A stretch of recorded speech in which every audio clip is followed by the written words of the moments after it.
Well, who isn't obsessed with cats? You may love or hate them, but you too are, undeniably, obsessed with them. The mystery surrounding cats is never ending. Some say that they have 9 lives while others claim them to be the devil himself. It's endless. But here we will talk about 11 legends about cats. These myths go back to the Middle Ages, and there are some that are as late as the 20th century. Everyone's fascination with cats, it's just never ending. Number 1. They'll steal your baby's breath. For ages, people in England believed that a cat is able to hike into a child's crib and drink its breath until it chokes and dies. The cat is resentful because the newborn has suddenly deprived it of attention. But some people say it's not jealousy but the scent of milk on the baby's lips that pushes them to do so. In 1791, a jury at Plymouth, England, found a cat guilty of infanticide in this way. In 1929, the Nebraska State Journal printed an alleged report from a doctor who said he perceived a house cat lying on the baby's breast, a paw on either side of the baby's mouth, the cat's lips pressing those of the child, and the infant's face as pale as that of a corpse, its lips with the blueness of death. Number 2. They'll consume you for Christmas dinner. Iceland has some pretty savage Christmas stories. It seems that natives grow up in fear of the ferocious Jólakotturinn, the Yule cat, who prowls the frozen landscape around Christmas time, looking for humans to eat. But this gory cat monster isn't looking to make just anyone into his meal, as one might expect. He's got an eye for style and is looking for people who aren't wearing fine up-to-date clothes for Christmas Eve. This very weird fable sounds like something from the Viking Age, but it first appeared in print in the 19th century and wasn't popularized until the early 20th century. Number 3.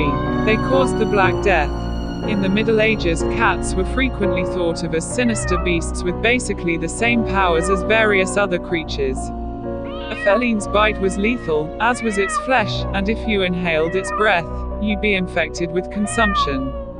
They would also make your cocktail go acid if they felt like doing so.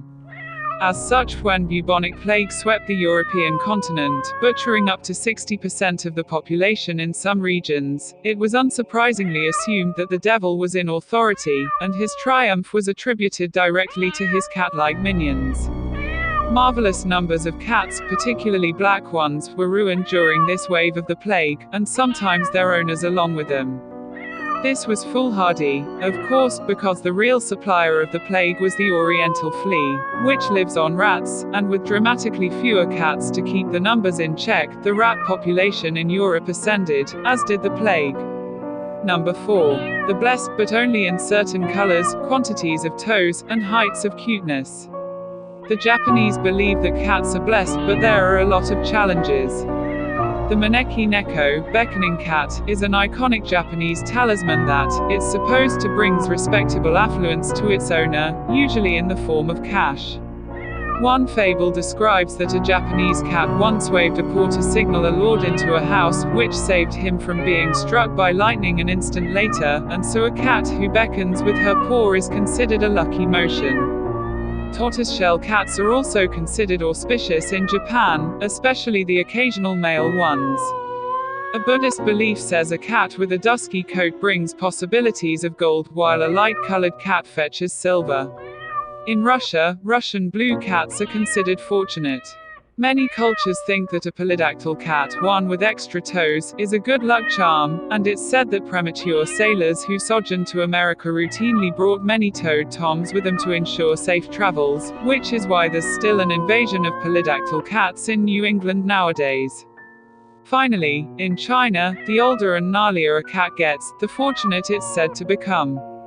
Number 5. The despised women in disguise who like to feast upon newborn offsprings. This comes from the Bible. As one may know, Adam's sassy, disobedient ex-wife, Lilith, is mentioned in the book of Isaiah, referencing a much older demonic figure from Hebrew legends who likes to eat babies. But did you know she could also turn into a feline? According to some Sephardic Jews, Lilith was also known as El Brusha, a demon who grubs babies and takes her enormous black, polymorphous, cat-shaped form. She likes newborns best and stalks them in the night, draining them of every drop of lifeblood, vampire style. Number 6. The basically living vessels for human souls. A sect of Buddhism once practiced in the previous kingdoms of Siam and Burma believed that when one dies, if you're divine enough, your soul is relocated to a cat for protection.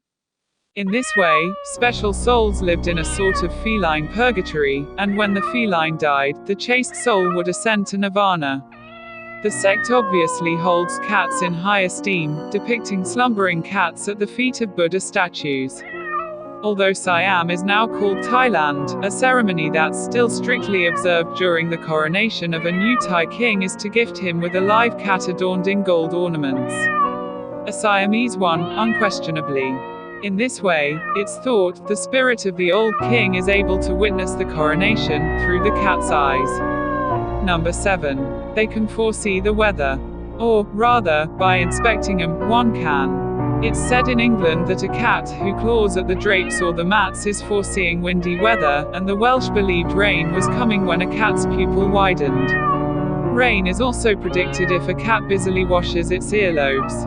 As well, if a cat repeatedly looks out a window on a day, rain is on the way, and some say that when a cat naps with all 4 paws put under its body, it will rain. A rainstorm is coming if the cat sleeps on its posterior too. Essentially, if a cat does no matter what, it's going to rain. Number 8. They live in the sea and cause storms. Irrational fishermen in the British Isles might throw a bit of fish back into the sea, for the cat.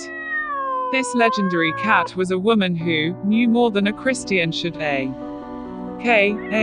sorceress, who went sailing with her husband-to-be, a fisherman.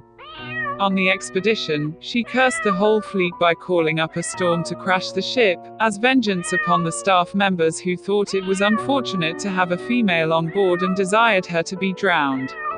She was turned into a 4-eyed cat who haunted the water. Many sailors and fishermen also think that if a cat falls overboard, a hurricane will show up and the ship will be overturned. Number 9. They can hand over the faces to unborn babies. In a few different areas of Europe, it was thought to be ill-advised for an expecting woman to pick up a cat or let it slumber in her lap. In Portugal, it was once said the cat will upset the baby with a mole, usually a bushy one, and in England, it was thought the baby will either be born with a cat-shaped mark or with the face of a kitten. This is not fair, because another English legend says that dark cats are auspicious as a marriage gift, as is a cat, of any color, who sneezes within hearing of the newlyweds on her bridal day. Number 10.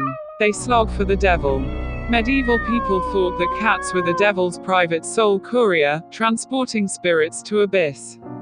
The 3 manes on the tip of a cat's tail were said to be the devil's hairs, which forced the cat to stay up all night, prowling, when all Christian mortals should be asleep. In the American South, it was assumed that anyone who drowned a cat would be penalized by the devil himself.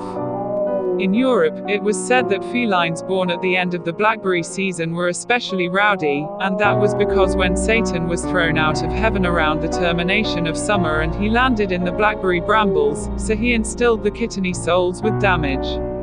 Early Christians thought that if a cat sat on a grave, the soul of the departed was owned by Satan. Also, if 2 cats were seen hostile on a grave during a memorial or near a dying person, it was supposed that they were, in fact, an angel and a devil fighting over that individual's soul, in cat form. Number 11. The just supernatural beings in general. In many beliefs, cats are considered magical creatures. Egyptians considered them gods, and butchering a cat was punishable by death. When a household cat passed on, the whole clan went into mourning. Meanwhile, up north, every Norwegian forest cat is believed to be either a fairy or a goblin in disguise, and the difference can be determined if you gaze into their eyes. It's said the cat's eyes act as openings to the fairy world, or goblin world, which are perhaps the same world, and if you peer through them, you can see images of the magical land out there. Thank you for watching our video. Have you heard about any of these stories before? Or do you believe any of them? Let us know in the comments below.